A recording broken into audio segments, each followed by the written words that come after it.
Big news for anyone who loves the history of D-Day. Matt McLaughlin Battlefield Tours has just launched a brand new tour that visits the D-Day beaches and lots of other sites in rural France, and all from the comfort of a luxurious cruise on the Seine River.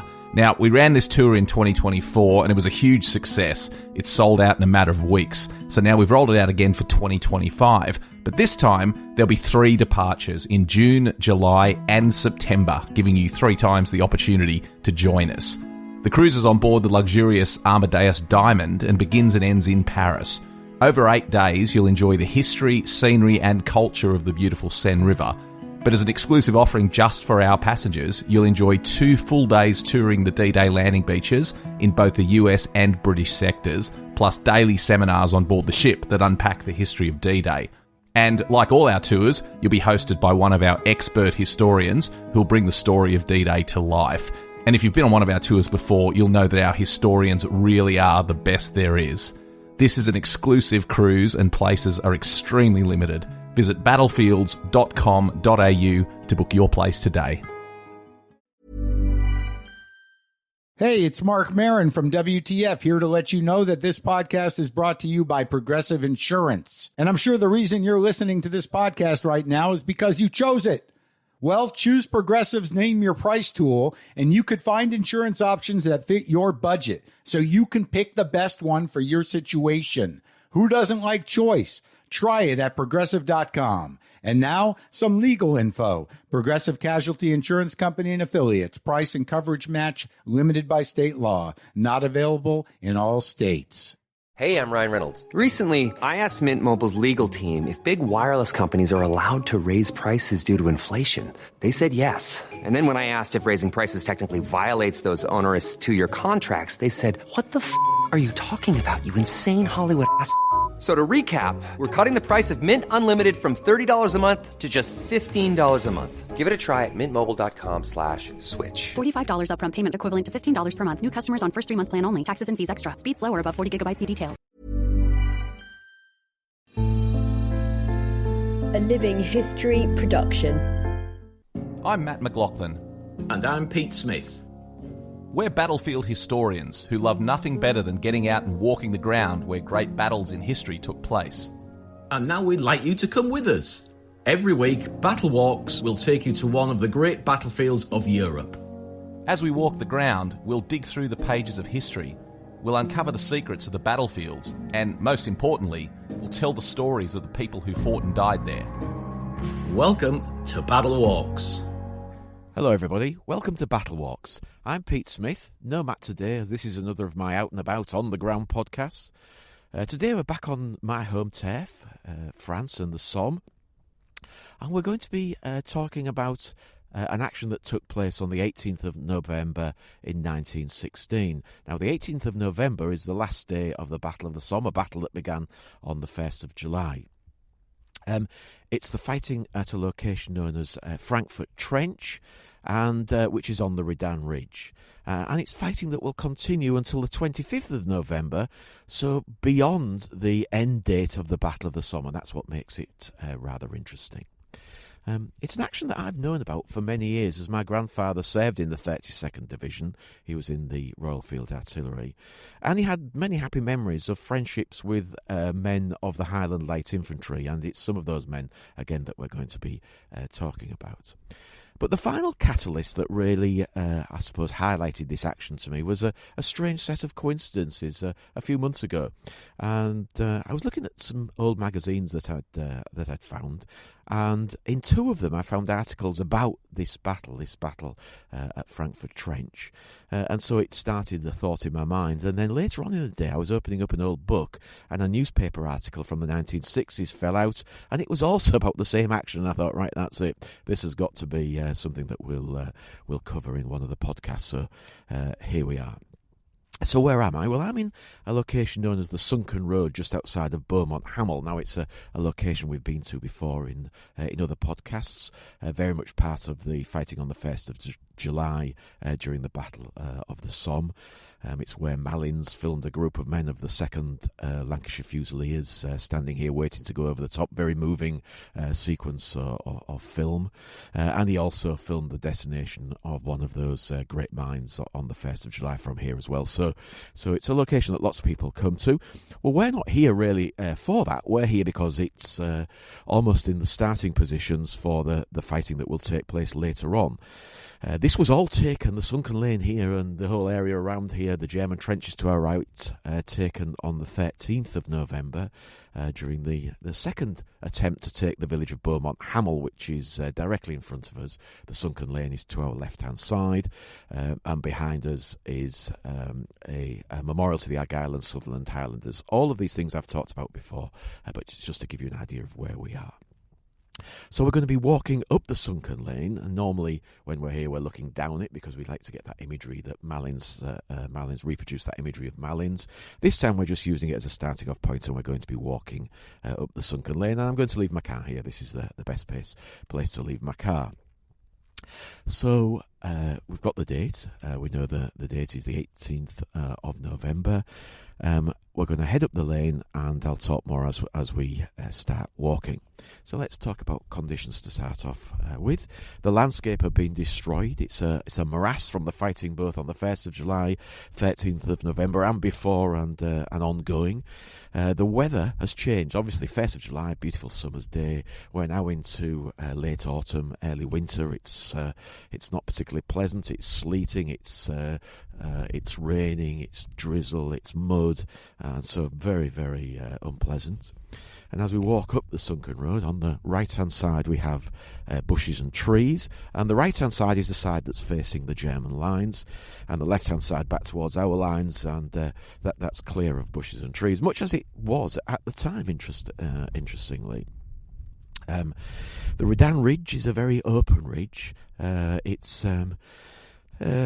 It's unusual if you're used to coming to the Somme and you've not been onto some of these open ridges. It's the trees around my village. We have trees, and that's kind of what we get used to expecting to see. And these the chalk slopes, the downland. Well, it still is the chalk downland, but this is very much an open landscape. So if we look half right across, then we're looking towards where we're going, towards Frankfurt Trench. We can't quite see it because it's on the top. It's not a reverse slope position, but nearly. It's right on the top of one of the highest points of the Redan Ridge. So also to the right and slightly behind us, as we get to the top of the sunken lane, it's now no longer sunken. We're out in the open, and we're going to turn right, and that's what we're doing now. We're just turning right, and on our right-hand side, we can see Beaumont Hamel, so we get a nice view down into Beaumont Hamel. And so we're now heading slightly towards Beaumont Hamel, and we're going to get a cemetery. It's just coming up on our left-hand side, and that's Redan Ridge Cemetery number 2. It contains the graves of 250 men, and 100 of those men are unidentified. We're not going to actually go into the cemetery, even though I'm very tempted to go and have a sit down and go and have a look. We're just going to carry on walking past it. So I'm walking down the road. I'm just going to stop for a minute because I need to take my notes over here.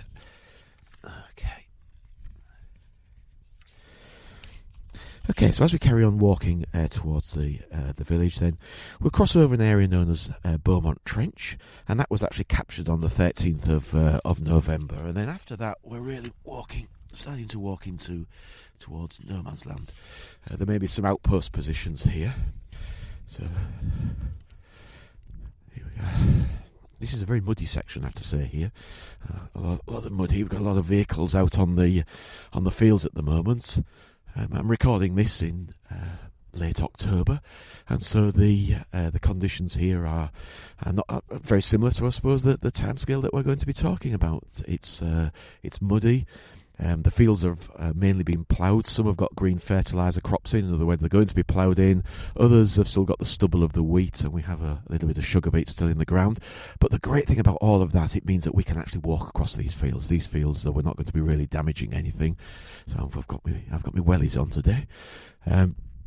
So we're now walking down back towards into the village itself. and we've got a few of the farms and houses, and then we're going to be turning left. And there are more trees here, more trees, and the road again is starting becoming sunken as we drop into the valley. Beaumont Hamel is in the valley, but just before we get into the heart of the village, we're going to be turning left again, and that's as we reach a location known as Wagon Road. So it's just going to take me another few minutes, so I'm just going to have a pause for a minute. So here we are, just walking up Wagon Road now. It's a very sunken road, very sunken. It's we've got well beyond Mar height on the right-hand side bank, and the same on the left-hand side. Lots of trees here, and it has been a shelter on the 13th. The attacks on the 13th here with the 51st Highland Division and the 2nd Division, which had fought here, and in fact they tried to get beyond here. So the German lines, as we walk up Wagon Road, the German lines are on our right-hand side again. This would have been no man's land, and it had been a place of safety as the men had assaulted from the British front line on our left-hand side, crossed over Wagon Road, and in fact some assaulted from Wagon Road heading up towards Frankfurt Trench, and it was here that they came back to as they were forced back because this was an unsuccessful attack any further here on the 13th of November when the fighting took place here. The 32nd Division, which is going to be brought here to take over from the 51st Highland Division and the 2nd Division. The 32nd Division it has been rested. It's been out of the Somme sector, so it's had a little rest, and it's going to move in. And it's interesting, of the 12 infantry battalions within the division, 7 of them were actually PALS battalions. And so we have the 15th Highland Light Infantry, which was the Glasgow City Tramways, the 16th Highland Light Infantry, and that's the one that's going to interest us, was formed from mainly men from the Boys Brigade within the town of Glasgow itself. The 17th Highland Light Infantry from the Chamber of Commerce, mainly ex-pupils of the Glasgow Academy. And then we have the 16th Northumberland Fusiliers, Newcastle Commercials, and the 15th and 16th Lancashire Fusiliers were from Salford, and the 11th Border Regiment. Another one that is going to interest us is the Lonsdale PALS, which were raised by Lord Lonsdale. So all of these battalions were raised locally and are known as PALS battalions. So what are the problems that they're going to face as they move into these positions in preparation for their attack? Well, incorrect positions. So in other words, the locations that the 51st Division, the Scottish Division, the positions that they thought they were not the correct positions, and the landscape's absolutely damaged beyond belief, destroyed landscape, lack of reconnaissance because of the date that they're going to get here, and the fact that they're also not going to be using their own artillery. It's going to be the 51st Divisional Artillery which will be supporting them. And one of the worst things that's going to happen is that their attack orders won't reach some of them until 4:30 in the morning of the attack, and the attack is going to be at 6:10. So I stopped while I was saying all that. I'm going to continue walking up Wagon Road. So British front line is on our left, and Munich Trench on our right, and we're in no man's land at the moment. The assault is going to be launched at 6:10 in sleet and snow, and the 16th Highland Light Infantry had only just reached their jumping off trenches 10 minutes before attacking, and they had no hot food for 15 hours, so they were already in a state even before they attacked. The 97th Brigade, which is part of the division, one of the brigades in the division, is going to use all 4 of its battalions to attack Munich and Frankfurt trenches, which are both on our right-hand side. And what we're doing as we walk up this sunken lane on Wagon Road, we're just waiting till we get out of the sunken lane so we can turn right, because what we're going to do at the top here, we are actually going to follow their attack across the field. The great thing here, as I said, is because it's now all walkable, there's no crops in any of these fields that you can damage, we can actually follow the attack itself. So at 6:10 they attack. All four battalions attacking together. Support barrage was 4, so the artillery supporting them wasn't particularly good. And they start having problems straight away. If the barrage isn't good, they come under machine gun fire. D Company was very lucky. D Company of the 16th Highland Light Infantry, their barrage was excellent, and so they were able to. So I'm just turning right now, and we're now following that attack. They were able to advance, and they crossed both Munich Trench, took. When it comes to weight loss, no two people are the same. That's why Noom builds personalized plans based on your unique psychology and biology. Take Brittany. After years of unsustainable diets, Noom helped her lose 20 pounds and keep it off. I was definitely in a yo-yo cycle for years of just losing weight, gaining weight, and it was exhausting. And Stephanie. She's a former D1 athlete who knew she couldn't out-train her diet, and she lost 38 pounds. My relationship to food before Noom was never consistent. And Evan, he can't stand salads, but he still lost 50 pounds with Noom. I never really was a salad guy. That's just not who I am. Even through the pickiness, Noom taught me that building better habits builds a healthier lifestyle. I'm not doing this to get to a number. I'm doing this to feel better. Get your personalized plan today at Noom.com. Real Noom users compensated to provide their story. In 4 weeks, the typical Noom user can expect to lose 1 to 2 pounds per week. Individual results may vary. Explaining football to the friend who's just there for the nachos? Hard. Tailgating from home like a pro with snacks and drinks everyone will love? An easy win. And with Instacart helping deliver the snack time MVPs to your door, you're ready for the game in as fast as 30 minutes. So you never miss a play or lose your seat on the couch or have to go head-to-head for the last chicken wing. Shop Game Day Faves on Instacart and enjoy $0 delivery fees on your first 3 grocery orders. Offer valid for a limited time. Other fees and terms apply. Hey, I'm Ryan Reynolds. At Mint Mobile, we like to do the opposite of what Big Wireless does. They charge you a lot, we charge you a little. So naturally, when they announced they'd be raising their prices due to inflation, we decided to deflate our prices due to not hating you. That's right. We're cutting the price of Mint Unlimited from $30 a month to just $15 a month. Give it a try at mintmobile.com/switch. $45 upfront payment equivalent to $15 per month. New customers on first 3-month plan only. Taxes and fees extra. Speed slower above 40 gigabytes. See detail. Raise your hand if you want your nails to look perfect all the time. Me too. I'm Sarah Gibson Tuttle from Olive & June, and this is exactly why we created the Manny System. We wanted to make it possible for everyone everywhere to give themselves a beautiful manicure at home. With our tools and our long-lasting polish, each manicure with our Manny System comes out to just $2. That's right, $2. No more $30, $40, $50 manis that you get at a salon and they take hours. Now you can paint your nails on your time and love them more than ever. And by the way, when people ask, who did your nails, where did you get them done? You're going to proudly say, I did them myself. Get 20% off your first Manny System with code PERFECTManny20 at oliveandjune.com/PerfectManny20. That's code PERFECTManny20 for 20% off at oliveandjune.com/PerfectManny20. Munich Trench in their sector, and then got into Frankfurt Trench and held a portion of that. And that was their final objective. So they'd done exactly what they were supposed to do, but sadly they were the only ones. So it's predominantly D Company that had got across and got into Munich Trench. And then Frankfurt Trench, the final objective. A party of the Lonsdales, this is the battalion, the 11th Border Regiment, known as the Lonsdales. They had also suffered through the lack of barrage, but a number of them had also got through, and they also dropped into Frankfurt Trench and helped the Highland Light Infantry who were there. So what I'm going to do is I'm going to stop again for a minute as we cross this paddock, so I have to keep watching where I'm going.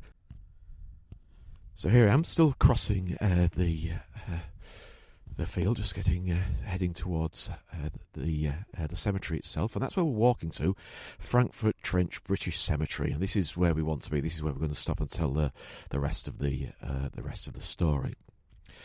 So the 2nd Battalion King's Own Yorkshire Light Infantry will be on our left, literally, as I'm walking across here. Now, they're covering the left flank of the attack, and they had a terrible time.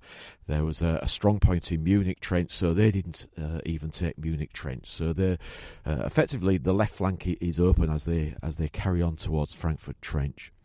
And they retreated back to Wagon Road, did the 2nd Battalion King's Own Yorkshire Light Infantry. There are also a few stragglers managed to make it to Frankfurt Trench as well.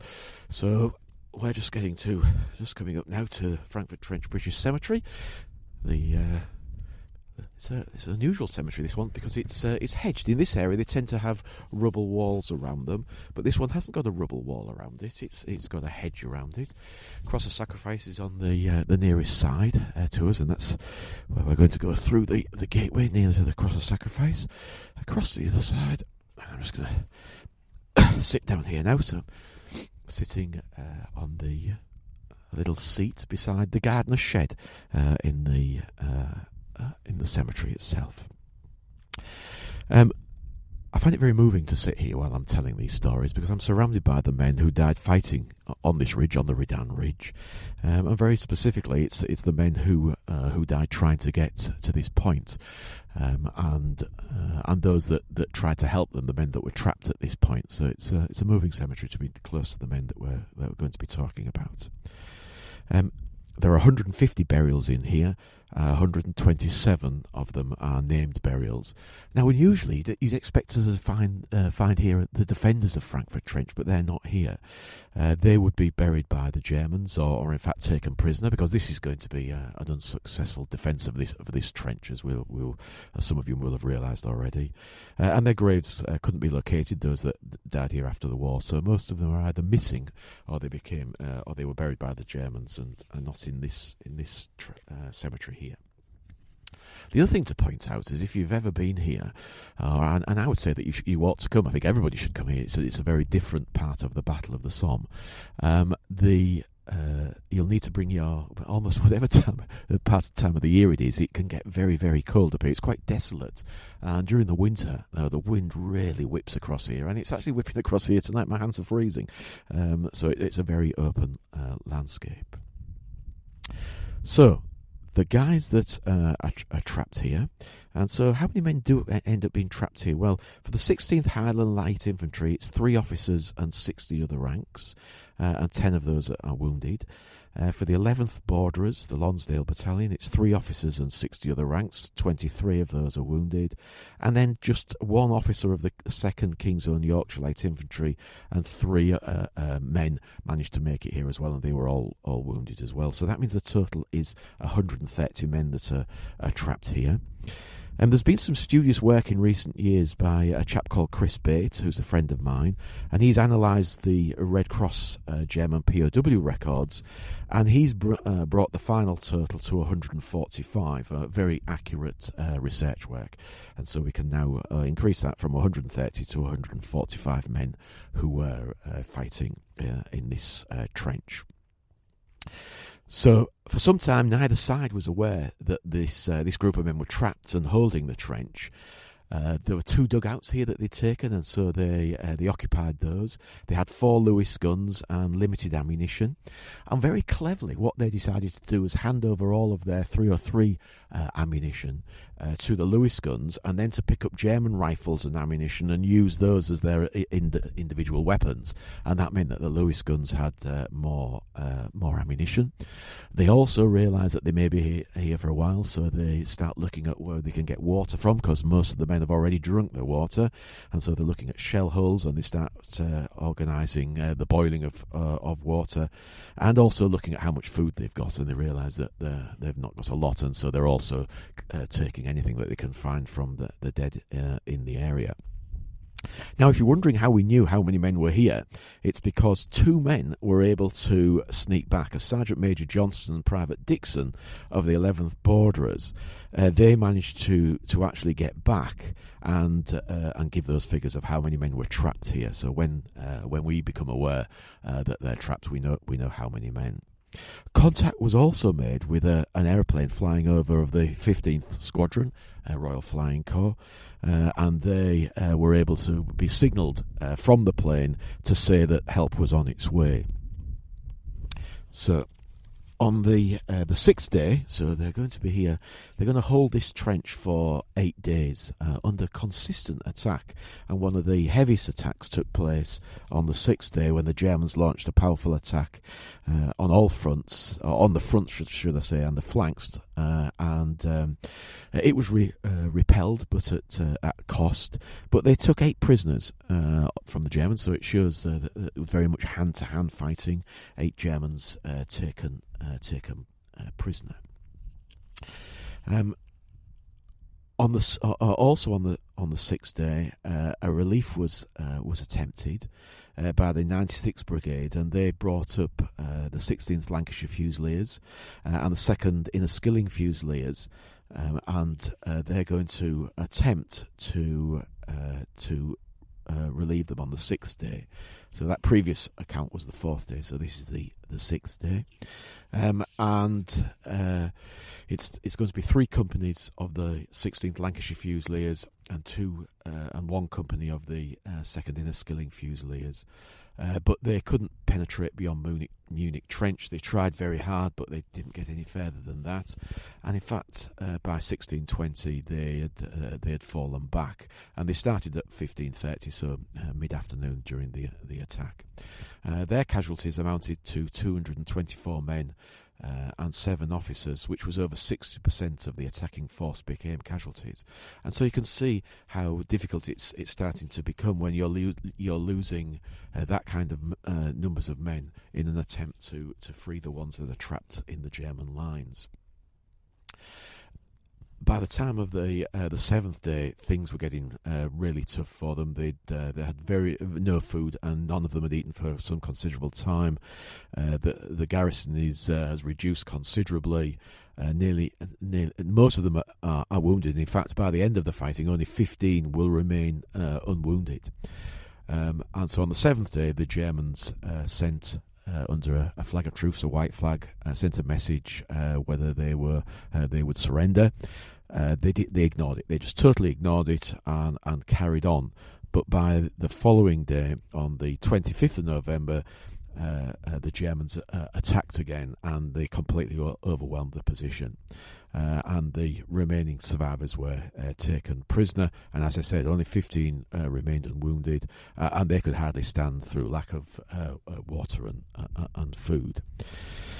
And so on the 25th, the Somme offensive ends, which is extraordinary considering that we always quote that the 18th of November is the final day of the Battle of the Somme, but here we have a group of men holding out to the 25th of November, so this was truly the end of the Somme offensive.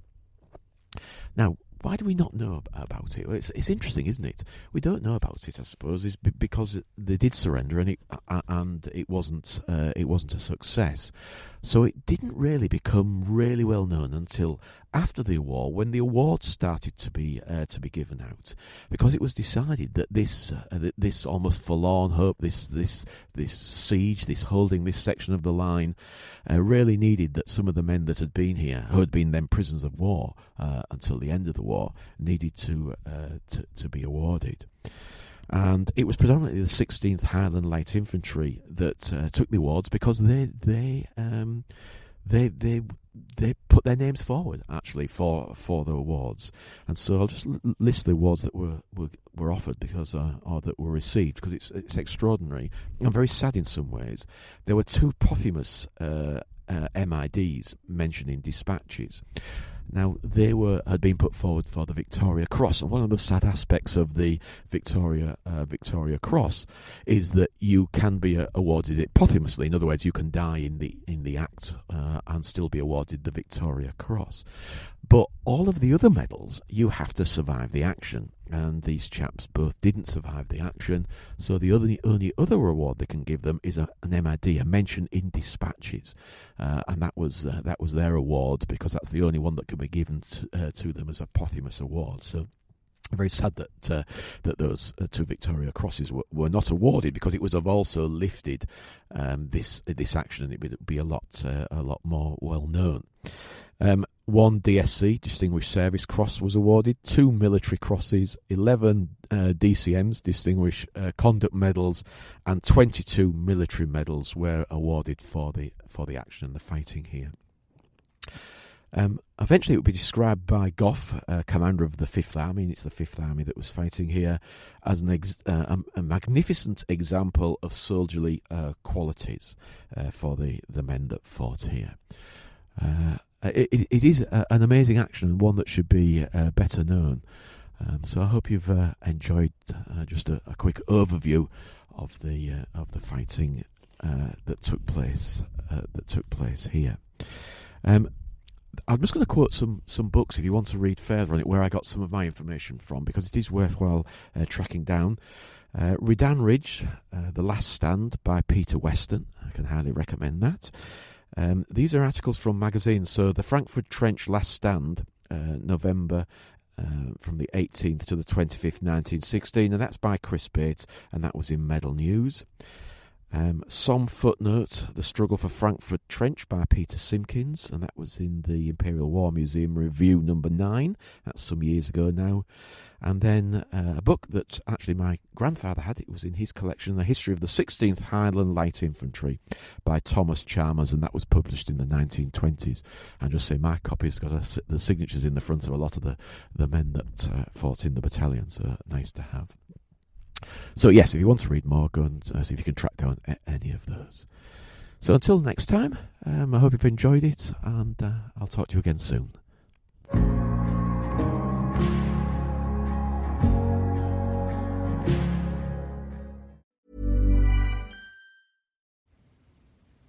Hi, this is Sloane Stevens from the Sincerely Sloane podcast. This podcast is proudly sponsored by Amica Insurance. Amica understands how important it is to protect the things that matter to you most. So they'll put in the time to make sure you're taken care of, whether it's talking through all the details of your policy or following up after a claim. Your auto, home, and life insurance are more than just policies. They're protection for the life you've built. As Amica says, empathy is our best policy. Go to amica.com and get a quote today. What makes a great pair of glasses? At Warby Parker, it's all the invisible extras without the extra cost. Their designer quality frames start at $95, including prescription lenses, plus scratch-resistant, smudge-resistant, and anti-reflective coatings, and UV protection, and free adjustments for life. To find your next pair of glasses, sunglasses, or contact lenses, or to find the Warby Parker store nearest you, head over to warbyparker.com. That's warbyparker.com. This is a PSA, or public sock announcement. Experts have declared Bombas socks as the best way to warm up chilly feet. These pairs are super cushy, soft, and designed for maximum coziness. Plus, for every pair purchased, another pair will be donated, so someone in need of essential clothing can stay warm this winter.